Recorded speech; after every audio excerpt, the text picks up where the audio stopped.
Welcome, John. I'll let Sam know you're here. Have a seat over there and we'll be right with you. Thanks.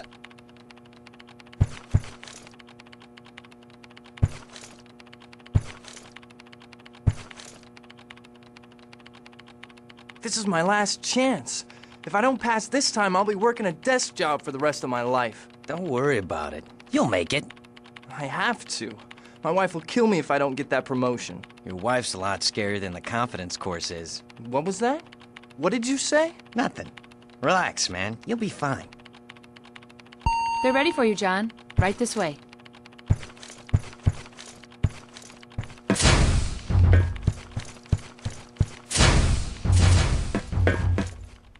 Welcome, John. Glad you could make it. Good to see you again, old friend. The shop asked me to run you through a refresher course before clearing you for your next assignment. This will be a good chance for you to brush up on your skills before heading out into the field. Ready when you are. Okay, let's begin. Walk up to the door ahead of you and use the control panel next to it. That's right. The use key will work on most locks, keypads, switches, and the like. Move on to the next area and we'll start off with some basic agility training.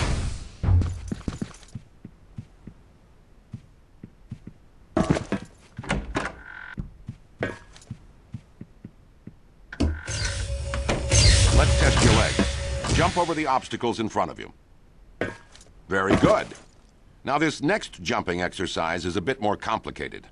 You need to jump up and then crouch to give yourself an extra boost to get over the wall. Excellent.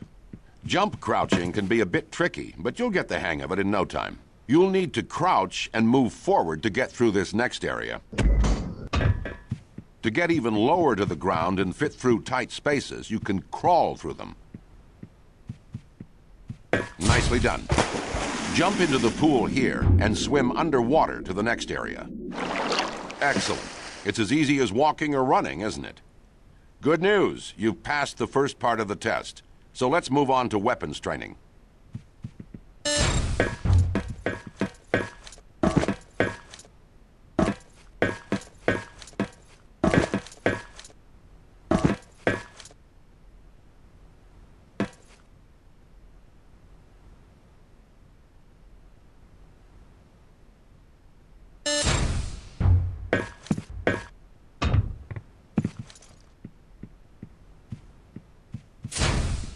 Pick up the pistol in the first firing range booth, aim it at the target, and fire away. Good. Now move to the second booth and pick up the M4. You may fire at the target when ready.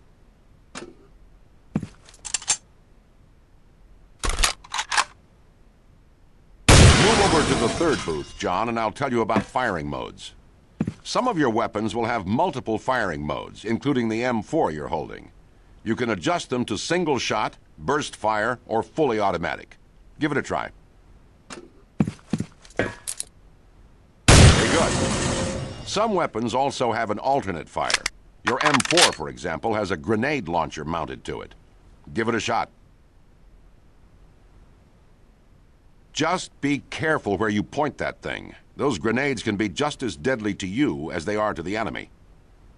Firing modes and alt fires vary from weapon to weapon, but you can figure that out as you go. Let's move on, shall we?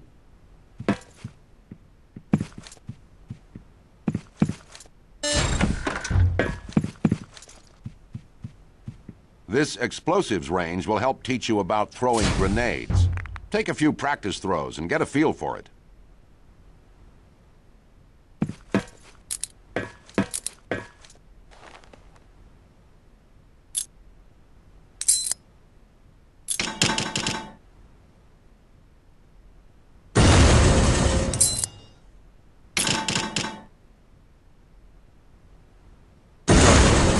Once again, you need to be very careful with your weapons. If not used properly, they can do you more harm than good. Literally. Let's move on to emplaced weapons.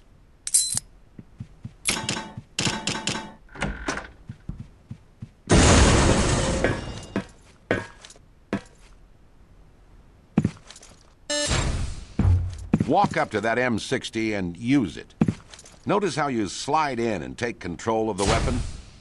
You may find these babies mounted in the field or on attack helicopters. Get familiar with them, and they can be your best friend. Up next is hand-to-hand combat. Let's go.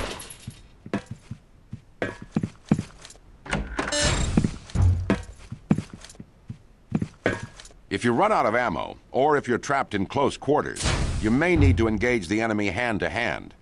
In these cases, use your combat knife or the bayonet mounted on the end of your AK-74. You may attack the enemy at your leisure.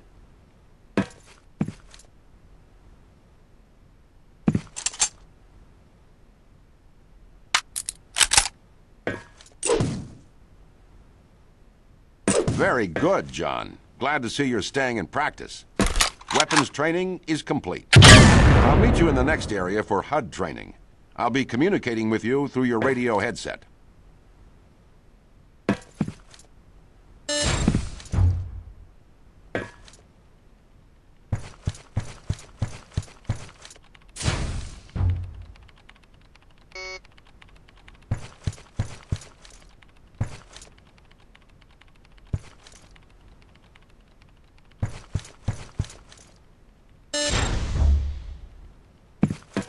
All right. Let's take a look at your heads-up display, or as the shop likes to call it, your tactical HUD. On the bottom of your HUD are your health and armor. The bar across the top displays the amount of armor you are currently wearing. Watch this one closely. It's the only thing protecting your hide from a bad case of lead poisoning, if you know what I mean. The bar below your armor meter shows your current health. When that runs out, you'll be pushing up daisies, so keep an eye on it. Your armor will generally run out before your health starts to drop. That is, unless you're hit with armor-piercing rounds or you fall for a long distance. To the left of your health and armor meter is your personal audio detection device, or PAD for short. The PAD tells you how much noise is being generated in your vicinity. The more noise you make, the easier it is for enemies to find you. Keep your eye on the PAD display if you're trying to be quiet.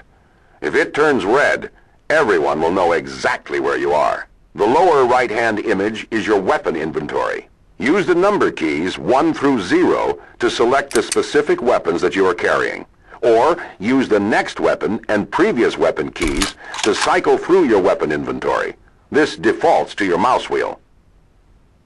If you're using 2 weapons at the same time, a second identical weapon display appears on the lower left.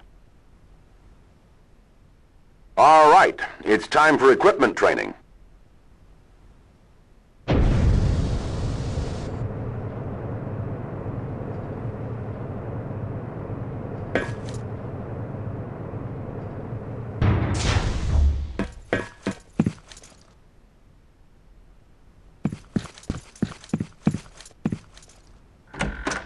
Okay, John, pick up the night vision goggles on the table to your right and continue to the next room.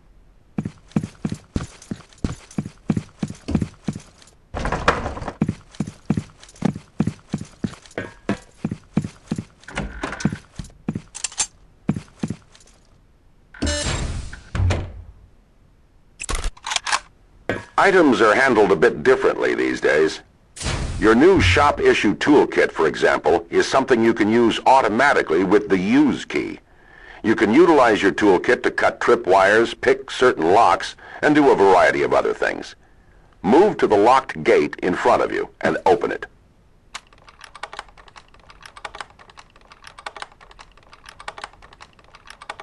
Good. Notice how the toolkit icon appeared on your HUD when you got close to it? If something requires your toolkit, that icon will appear, so watch for it. Other items you'll encounter in the field include binoculars and thermal vision goggles. Activate your night vision to move through this darkened area.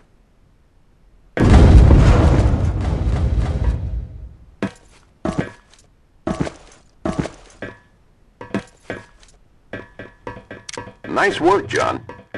Now, we're going to apply what you've learned and take on stealth training in the next area. I know it can be tempting to charge into every situation with all guns blazing, but sometimes there's something to be said for being quiet. You're going to find yourself in situations where discretion is the better part of valor. So there are a few things you need to know. Use your personal audio detection device on your HUD to keep track of how much noise you're making. It's a valuable tool and one you should use wisely. Some of your weapons make more noise than others. The knife and the SOCOM pistol with silencer are very quiet. The M4 and AK-74 by comparison are certainly not. If you're trying to be quiet, select the best weapon for the job. The crawling you learned earlier can also help keep you out of sight, especially in jungle areas. Going prone and staying still is also a good way to hide behind objects so enemies don't see you. Pay attention to your enemies and their equipment. Some may utilize mounted security cameras to watch your every move. Steer clear of them and you won't raise any alarms. And be careful about letting enemies run away from you. They'll be sure to set off alarms any chance they get. Well, that about covers it. Now, let's put this knowledge to use. In the center building of the next area is a target that represents someone you need to take out. Your mission is to infiltrate the area by sneaking past the guards any way you can.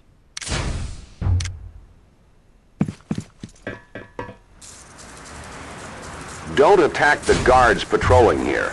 They're actually shop employees who are helping me with training exercises. Which reminds me, don't attack civilians in the field.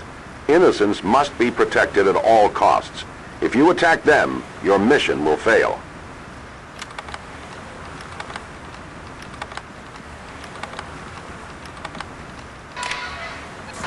Good. Stay out of sight.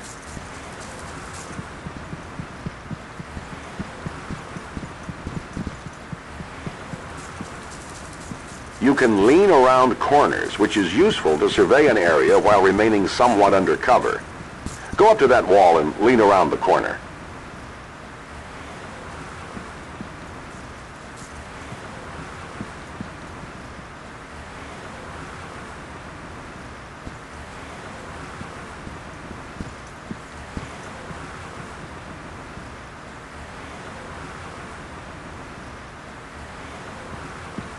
Watch out for that camera.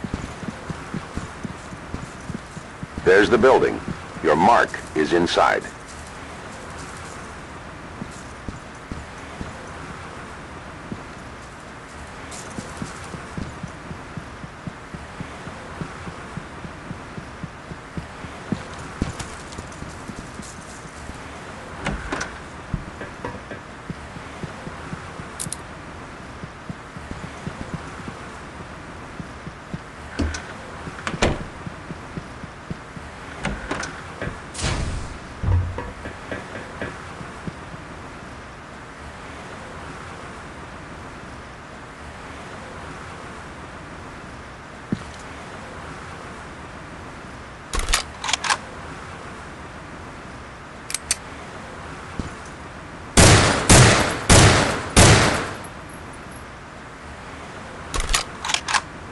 Nice work.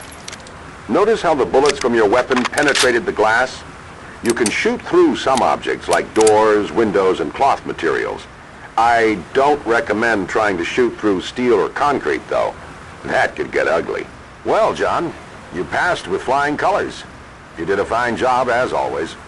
I'll be happy to inform the shop that you're cleared for field duty. Be careful out there.